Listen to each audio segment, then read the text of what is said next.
যারা নির্বিশেষবাদী তারা ভগবানের চরণারবিন্দকে স্বীকার করে না, তাই তাদের ধ্যানের বিষয়ও হচ্ছে নির্বিশেষ।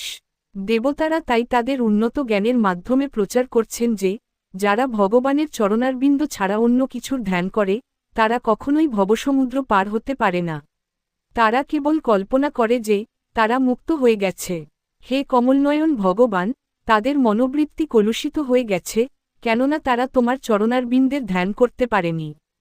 ভগবানের প্রতি এই ধরনের অবমাননাসূচক আচরণ করার ফলে নির্বিশেষবাদীরা যদিও সাময়িকভাবে নির্বিশেষ রুক্ষ উপলব্ধির স্তরে উন্নীত হতে পারে, তবুও তাদের আবার এই জড় জগতে অধঃপতিত হতে হয়। নির্বিশেষবাদীরা কঠোর তপস্যা এবং কৃষ্ণসাধনার মাধ্যমে ব্রহ্মজ্যোতিতে লীন হতে পারে, কিন্তু তাদের মন জড় কলস থেকে মুক্ত হয়নি। তারা কেবল জড় অস্তিত্বকে অস্বীকার করার চেষ্টা করছে।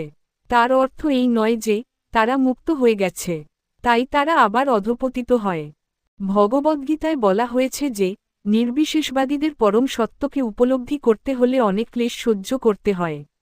শ্রীমদ্ভাগবতের প্রথমেও বলা হয়েছে যে পরমেশ্বর ভগবানের প্রতি ভক্তিপরায়ণ না হলে কর্মফলের বন্ধন থেকে মুক্ত হওয়া যায় না। এই বিষয়ে ভগবদ্গীতায় শ্রীকৃষ্ণ নিজেই বলেছেন এবং শ্রীমদ্ভাগবতে দেবর্ষি নারদের উক্তি রয়েছে, আর এখানে দেবতারাও সেই সত্যেরই পুনরাবৃত্তি করছেন, যারা তোমার চরণারবিন্দে ভক্তিপরায়ণ হতে পারেনি তারা তোমার অনুগ্রহ লাভ করতে পারে না এবং তাদের পরম উদ্দেশ্য সাধিত হয় না। নির্বিশেষবাদীরা মনে করে যে তারা মুক্ত হয়ে গেছে, কিন্তু পরমেশ্বর ভগবানের প্রতি কোন অনুগ্রহ তাদের হয় না। তারা মনে করে যে শ্রীকৃষ্ণ যখন এই জড় জগতে আসেন তখন তিনি জড় শরীর ধারণ করেন, তাই তারা ভগবানের অপ্রাকৃত চিন্ম রূপ দর্শন করতে পারে না। সেই কথা ভগবদ্গীতাতেও বলা হয়েছে, অবজানন্তি মাম্মুরা জড় কামনা বাসনা থেকে মুক্ত হয়ে মুক্তির স্তরে উন্নীত হওয়া সত্ত্বেও নির্বিশেষবাদীরা অধঃপতিত হয়।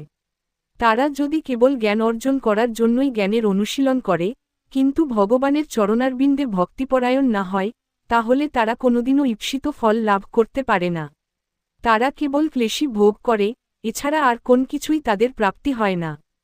ভগবদ্গীতায় স্পষ্টভাবে বলা হয়েছে যে রুক্ষ উপলব্ধিই সব নয়। রুক্ষ উপলব্ধির মাধ্যমে জড়বন্ধন থেকে মুক্ত হয়ে শান্তি লাভ করা যেতে পারে। যারা নির্বিশেষ